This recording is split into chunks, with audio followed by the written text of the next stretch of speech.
Bismillah, alhamdulillah, jika video ini muncul di berandamu, ini adalah petunjuk dari Allah kepadamu. Setidaknya, sempatkanlah menulis sholawat kepada Nabi di kolom komentar, insya Allah bisa menjadi bukti kecintaan kita untuk mendapat syafaat kelak di akhirat. Assalamualaikum warahmatullahi wabarakatuh. Puji syukur kita panjatkan kehadirat Allah atas karunia-Nya, dan sholawat senantiasa selalu tercurah kepada Nabi junjungan kita. Semoga kita semua selalu diberkahi kesehatan, kebahagiaan, dan keberhasilan di setiap langkah dan usaha kita. Dan semoga kita tidak mati, kecuali dalam kondisi beriman dan berislam. Saudara-saudaraku yang dirahmati Allah, dalam Islam, seringkali dipahami bahwa berhubungan intim dengan seseorang yang belum dinikahi adalah perbuatan terlarang dan termasuk dalam kategori zina. Namun, ini akan menjadi suatu kejutan bagi sebagian orang bahwa terdapat wanita yang diperbolehkan untuk dijima tanpa adanya ikatan pernikahan, bahkan dengan larangan untuk dinikahi. Keajaiban ini mungkin membingungkan, namun di dalamnya terdapat kedalaman tradisi dan spiritualitas Islam yang perlu kita pahami dengan seksama.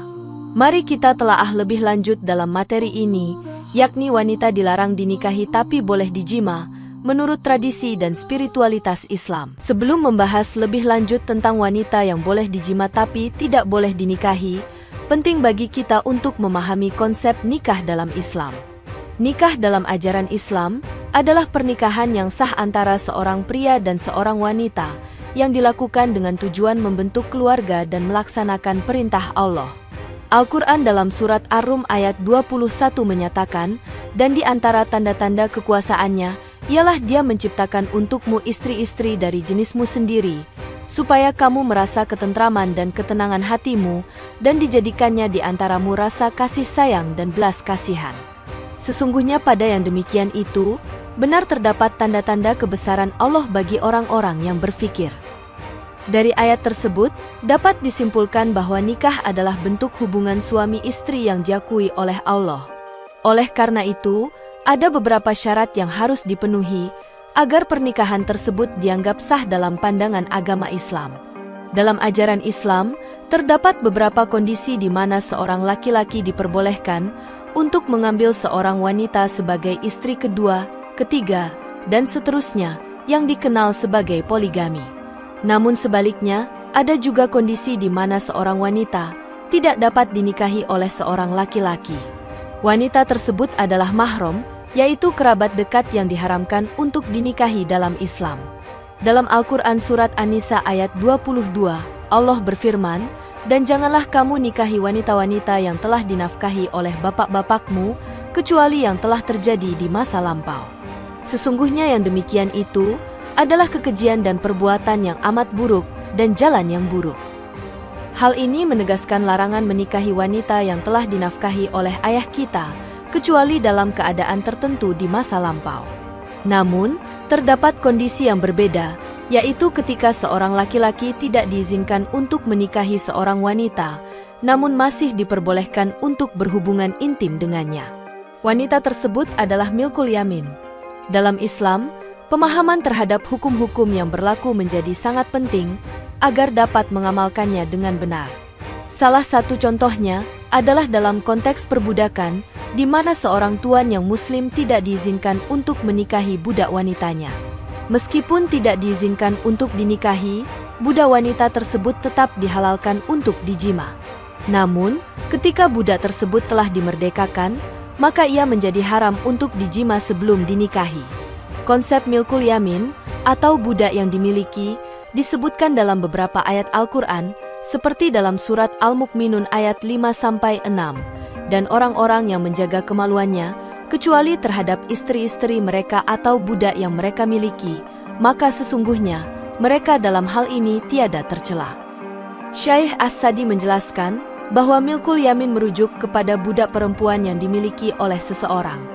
Dalam kitab Al-Muhadzab karya Imam Abu Ishaq Syairozi, yang kemudian dijabarkan oleh Imam An-Nawawi dalam kitab Al-Majmu Syarah Muhadzab, dijelaskan bahwa seorang tuan yang memiliki budak wanita tidak diperbolehkan menikahinya, namun diperbolehkan untuk melakukan hubungan intim.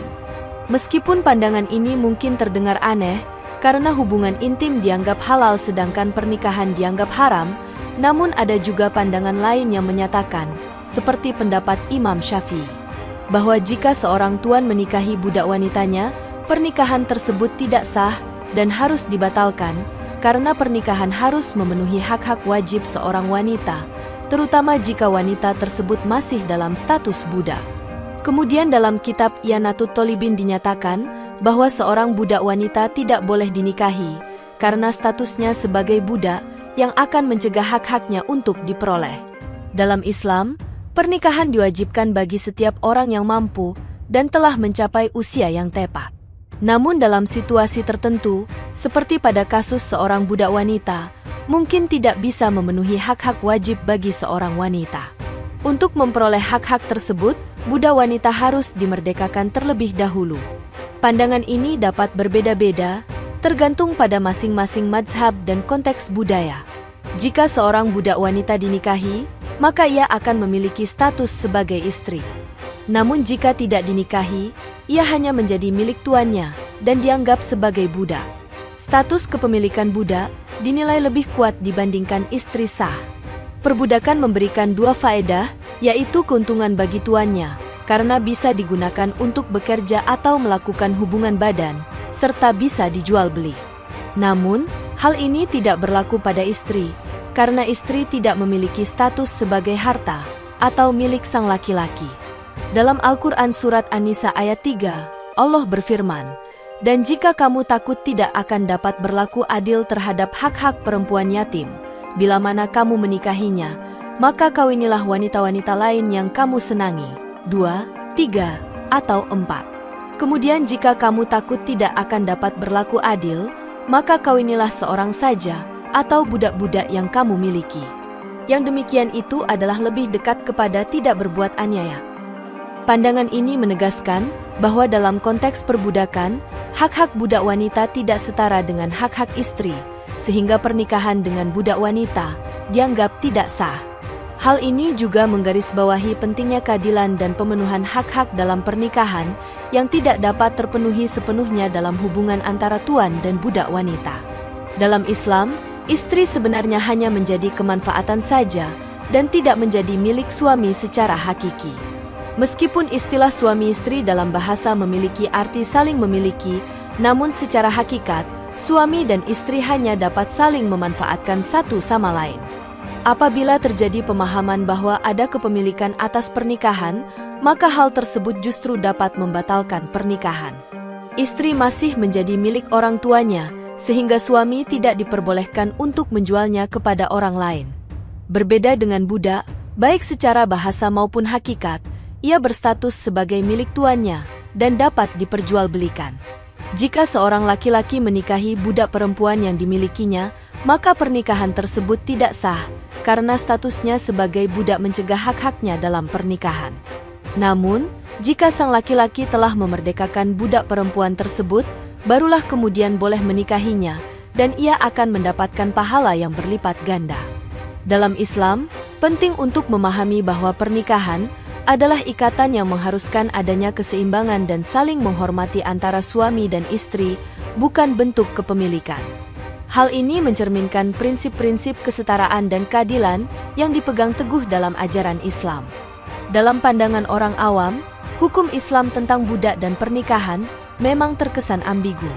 Di satu sisi, Islam menentang perbudakan, namun di sisi lain, Islam juga memperbolehkan tuan untuk menikmati kehangatan ranjang dengan budak perempuannya. Namun, ketika kita memperdalam masalah ini, akan semakin jelas bahwa ada beberapa hal yang perlu dipertimbangkan. Pertama, perbudakan bukanlah produk agama Islam, namun sudah menjadi pola hidup seluruh umat manusia sebelum Islam datang. Kedua, hukum positif semua peradaban manusia juga memperbolehkan adanya perbudakan, termasuk keabsahan untuk menyetubuhi budak perempuan. Ketiga, membebaskan budak dengan tebusan adalah satu-satunya jalan yang dibenarkan dalam hukum. Keempat, perbudakan juga merupakan bagian utuh dari sendi dasar perekonomian suatu bangsa. Menghilangkan perbudakan berarti meruntuhkan sendi-sendi dasar perekonomian. Bayangkan saja, jika harga seorang budak saat itu mencapai 100 dinar, Artinya, jika 1 dinar emas senilai dengan harga seekor kambing, maka seorang budak setara dengan harga 100 juta rupiah. Jika seorang tuan memiliki 100 budak, maka nilai asetnya mencapai 10 miliar rupiah. Oleh karena itu, menghapuskan budak dalam satu ketukan palu dapat menimbulkan goncangan dan keruntuhan ekonomi yang besar. Oleh karena itu, Islam melakukan perubahan secara perlahan dalam penghapusan budak untuk menjaga keseimbangan dan kestabilan ekonomi suatu bangsa. Oleh karena itu, meskipun terdapat perbedaan pandangan, semua hal ini harus dipertimbangkan dengan matang dalam memahami pandangan Islam mengenai budak dan pernikahan. Demikian yang dapat saya sampaikan, semoga yang menyimak sampai akhir terhindar dari neraka dan dimasukkan dalam surganya.